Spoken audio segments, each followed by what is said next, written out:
and techniques at different frequencies and polarizations for quantitative precipitation estimation and severe weather monitoring.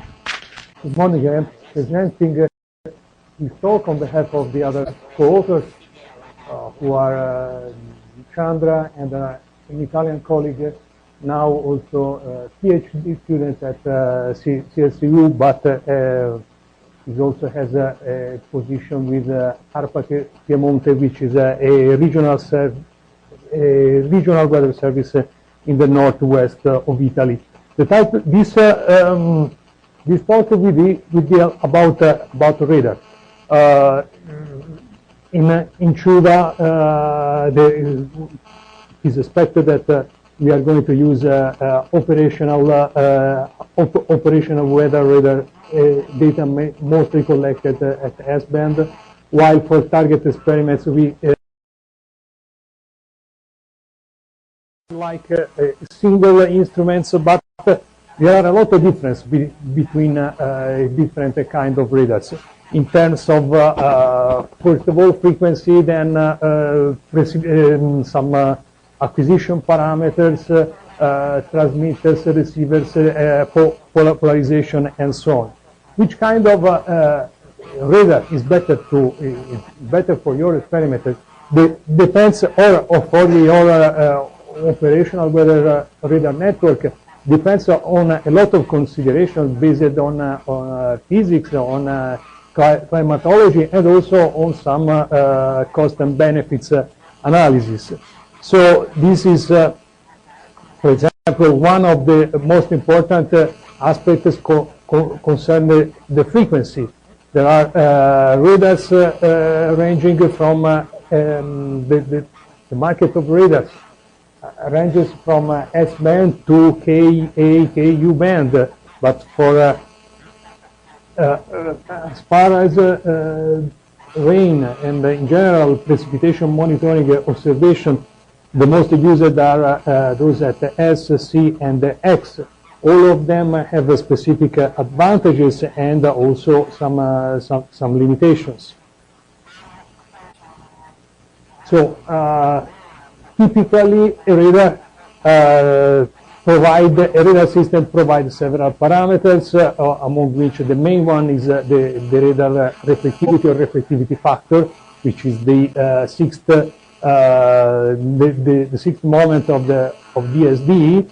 Raindrops, also if polarization is available, raindrops, we know that raindrops have an oblique shape, so returns in H polarized wave greater than returns in vertical polarization, and the propagation phase is different. So typically radar provide these two additional variables that are the differential reflectivity and the differential phase shift. In this plot we have compared what we can expect from different radars using different wavelengths, taking as a reference the S-band, which is supposed to be unaffected by attenuation and by resonance effect. So we can see that more or less the reflectivity factor tends to increase at C and X-band, especially for large drops, so for that are those that causes high reflectivities. These differences in differential reflectivities are due to resonance effect. The excursion of the range of differential reflectivity at C band is higher, mostly due to resonance effect. This can be seen as a positive factor because you have much more sensitivity, but also there is a limitation because it comes out from some non-linear effect. While specific differential phase shift scale directly with frequency. So higher the frequency is, and the more greater you have to expect in the differential phase shift. So Okay.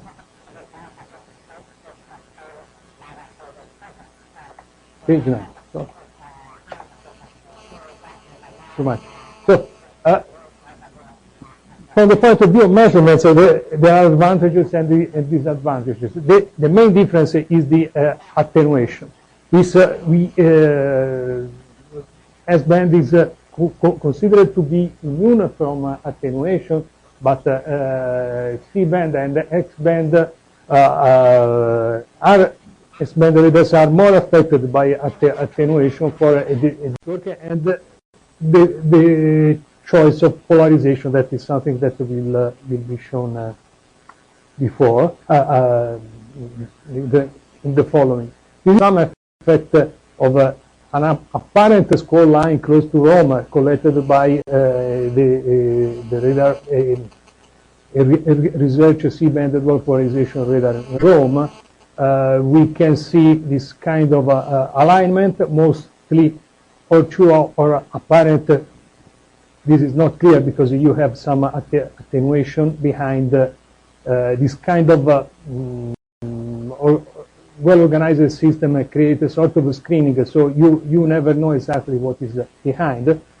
But you have using PDP, you can find some good methodology for correcting both reflectivity and differential reflectivity. But this is of course true until the signal is not extincted, because here still in Rome with a different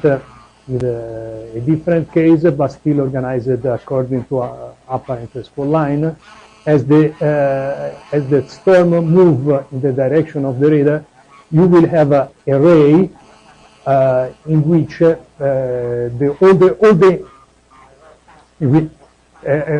you will have a ray parallel to the direction of spore line, so likely the signal will be extincted. These are not frequent cases in the Mediterranean and for C-band, but this can happen. This is something related to minimum detectable signal, which depends on several factors, including the power transmitted, gain of the antenna, which is related to the diameter, and also the frequency or the wavelength of the radar. If we consider the same radar at S-band and the C-band, you have and the transmitter of S-band is at 1 megawatts, and the C-band is 250 kilowatts. You have more or less the same minimum detectable signal. We have to say that parameter can be changed because we consider real radars, for example, the 50, the X-band radar that is at disposal for Chuva experiment. Practically, it has the same sensitivity for short range of a radar at S-band with a higher power. But what makes the difference is again the attenuation. So, since we would like to detect rainfall, we should add to the minimum detectable signal a sort of attenuation margin that could be estimated if you have at disposal S-band measurement, and you can draft several statistics and define which percentage of cases you want to reveal. So these are example of some statistics based on measurements in Colorado, Kansas, and Oklahoma, and this is how the minimum detectable signal is modified according to the percentage of the detection of these two radars. Chile is at S-band, Chile is at C-band. So another thing is that is which kind of polarization we have. Not exactly polarization. Which polarization variable is better to choose? Typically, people use reflectivity factor of horizontal polarization, differential reflectivity, and differential phase shift. But this is not, maybe this could be the best choice at S band, maybe not at C and X band. Because what is the reason? The reason is that since drops are oblate, reflectivity is higher at horizontal polarization. But at the same time, you have greater attenuation. So depending on the attenuation experienced by your wave, you have like it is shown in this sorry, this is a mistake. This is vertical versus horizontal. You have 30% less attenuation at vertical polarization. So, if you have a situation with stronger attenuation, you can have more signal detected at vertical polarization rather than at horizontal polarization. This is an example of from the radar in the polarization radar in the northwest of Italy. The comparison is between ZH, ZDR, and ZV obtained as a subtracting ZDR from ZH. We see, for example, a region of strong attenuation. This is a sort of zoom. This is an evident attenuation, an evident differential attenuation.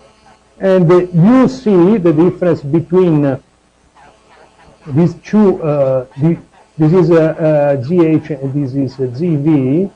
You have this area that is in the part that is attenuated with more signal than at GH. So the increase in reflectivity that you have at horizontal polarization in many situations is vanified, is nullified by the effect of attenuation. So there are, if somebody want to go to analyze in details this option, it's quite easy to, if you start from a dual polarization radar at S band, you can easily simulate for precipitation, reflectivity, attenuation, and so on, and try to compare what, starting from S band, what you would observe at the different bands. Is reflectivity, power returns, and different transmitter and differential reflectivity. So you have in the first part of the talk,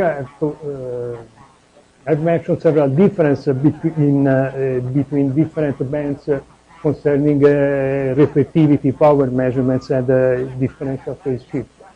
There is another important quantity that is measured, which is the Doppler, the radial velocity used measured through the Doppler phase shift, and it is known that there is a sort of limitations in weather radar because as long because you always have to face a trade-off between maximum unambiguous velocity, so the maximum velocity that you can measurement at the maximum unambiguous range. So you would like more you want to go farther, and smaller is the interval of velocity. And this critically depends on wavelengths. So increasing as the frequency of the radar increasing is increasing, this trade-off is more strict. However, most of the signal processors nowadays implement some schemes like the staggered PRP or multiple PRF that help to mitigate this problem, for sure at the X-band, but which, for example, in this case, this is a Japanese radar that extends the maximum unambiguous velocity to 50 meters per second. The TDWR radar that implements a more complicated scheme. For example, Meteo France has a multiple PRF scheme that allow to extend the maximum unambiguous velocity. And also, this is an example from an experimental radar network based on X-band radar. Of course, I said it before, but I can repeat. Higher is the frequency, and more important is this problem. So in this project called CASA, that is sponsored by Chandra, is they use a dual PRF scheme with 1.6 kilohertz and 2.5 kilohertz that can extend the maximum ambiguous range up to 36 kilometers per second. So this is maybe this is a minor problem, the problem of unambiguous, because of the advancement in these mitigation techniques. So the conclusions are that there are several options when you decide which kind of radar to use. Also, you have the same, depending on the radar that you are using, you have different opportunities and limitations in your data, and you should be aware of these problems. And the main difference between radars, of course, are costs and effect of attenuations. Attenuation can be corrected if the signal is above the minimum detectable signal. Otherwise, you have to rely on redundancy of radar, and you, of course, the choice of polarization can help. But at the end, you have to rely on a proper networking that combine different radars. But we are in a different topics, because this is the topic of networking. So other aspects should be considered. So, for example, the need of sampling close to the terrain, because many people look at the radar like an instrument that can go up to 500 kilometers, but due to the limitation of the Earth curvature, maybe you are not sampling precipitation, but top of a cloud, over top of a thunderstorm. So, when you are dealing with the networking, you have to consider a lot of different factors, like calibration, cross calibration, coordination between the radar and so on. But this is something more than this is enough for this presentation. Thank you. Thank you, Luca. We have time for a short question or short comment. Yes, Morales. Hey. Mm-hmm.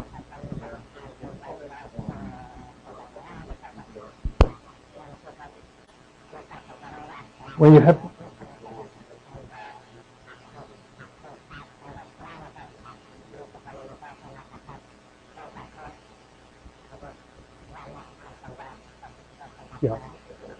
correction or looking for the proper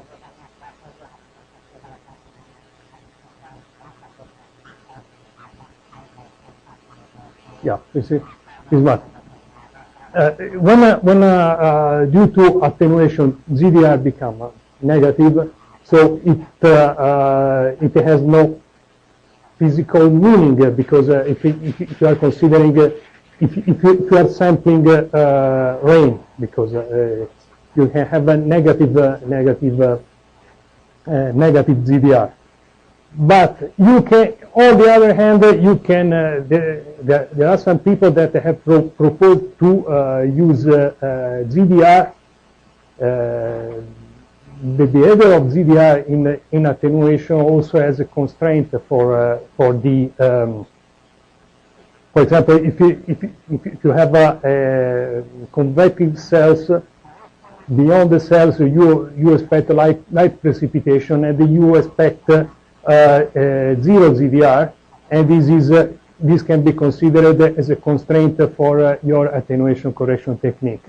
Basically, both ZDR and ZH has to be correct, are correct with techniques that are mostly based on the constraint based on differential phase shift. The differential phase shift is a variable that is provided by a polarimetric weather radar, and it is somehow proportional to total attenuation, total differential attenuation. If you find, if you are sure to sample in rain and you find some negative ZDR, there is something wrong. Maybe your coefficients are not the right one for the event that you are considering, or you are some other scatterers that can give a different relation between attenuation differential attenuation and specific attenuation. Thank you, Lucas. We can probably take some time this afternoon on that particular question, because I think it's a very interesting aspect.